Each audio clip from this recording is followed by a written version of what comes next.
वहीं लखनऊ में उत्तर क्षेत्रीय कृषि सम्मेलन का आयोजन हो रहा है और इसी लिहाज से 4 अप्रैल का दिन यूपी के लिए यानी आज का दिन अगर हम आपको बताएं 24 तारीख का दिन काफी ज्यादा अहम रहा।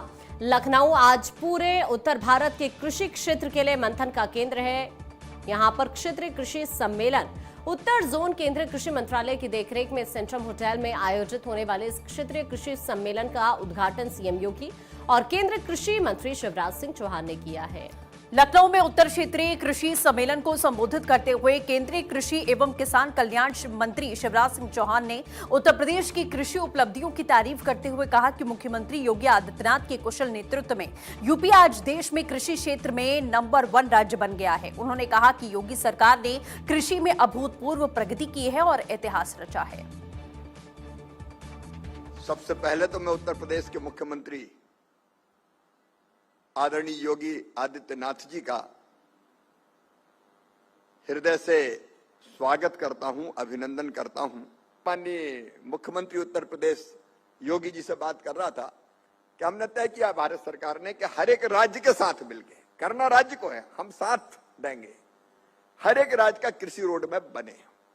तो हमारे पास 16,000 वैज्ञानिक हैं, आईसीआर के, कृषि विज्ञान केंद्र के, यूनिवर्सिटीज के सब मिला ले तो 16,000 और वैज्ञानिकों की ये टीम सन्नद्ध है कि राज्य की एग्रो क्लाइमेटिक कंडीशंस के हिसाब से उस राज्य का कृषि रोड मैप क्या होना चाहिए।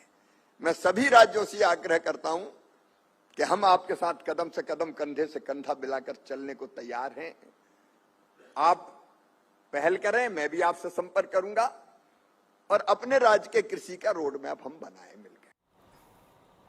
केंद्रीय कृषि एवं किसान कल्याण मंत्री शिवराज सिंह चौहान ने जोर देकर कहा कि देश के विविध जलवायु को ध्यान में रखते हुए हर क्षेत्र और राज्य को अपनी स्थानीय परिस्थिति के अनुसार अलग अलग रणनीति बनानी चाहिए। एक ही फॉर्मूला पूरे देश पर लागू नहीं किया जा सकता। लखनऊ में आयोजित क्षेत्रीय कृषि सम्मेलन को संबोधित करते हुए सीएम योगी ने कहा कि अलग अलग क्षेत्रों की अलग अलग समस्या और समाधान है। पिछले साल खेती की बात खेत में कार्यक्रम चलाया गया, इसका फायदा मिला है, किसानों में उत्साह नजर आया। पहली बार कृषि इनोवेशन धरातल पर उतरा था, लैब के शोध को लैंड तक पहुंचाया गया है। ये एक बड़ा काम हुआ है, इसे आगे बढ़ाना होगा। हमारे पास सब है, बस नेतृत्व देना है। ये भारत सरकार की पहल सराहनीय है।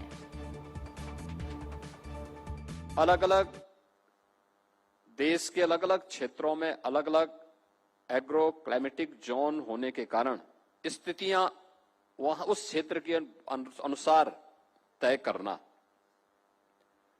और अगर हम लोग अलग अलग जोन में इस प्रकार की गोष्ठी करते हैं तो उसके परिणाम भी आते हैं। पहली बार हुआ कि लैब में हम अलग से कोई अनुसंधान करें और फिर उसको लैंड तक आने में जो समय लगता था, अब लैब को ही लैंड तक पहुंचा दिया है। हमारे पास वह सब कुछ है, केवल उस पहल को नेतृत्व देने की आवश्यकता है। और नेतृत्व देने के लिए मुझे लगता है कि ये एक पहल जब भारत सरकार के स्तर पर होती है तो राज्य उसको स्वयं फॉलो करते हुए दिखाई देते हैं। मुख्यमंत्री योगी आदित्यनाथ ने कहा है कि पहले नीतियां बनती थीं, अब कागज पर सब कुछ हो जाता है। अब ऐसा नहीं है। हमें शासन की योजना के बारे में किसानों को अवगत कराना है।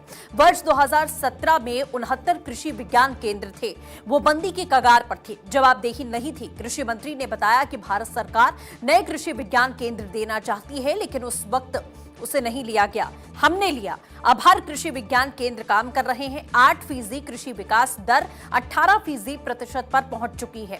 कृषि और उत्पादन में समन्वय हो तो विकास में गति मिलती है। कृषि में हमारा शेयर 20% तक है और अब नया प्रयास भी जारी है।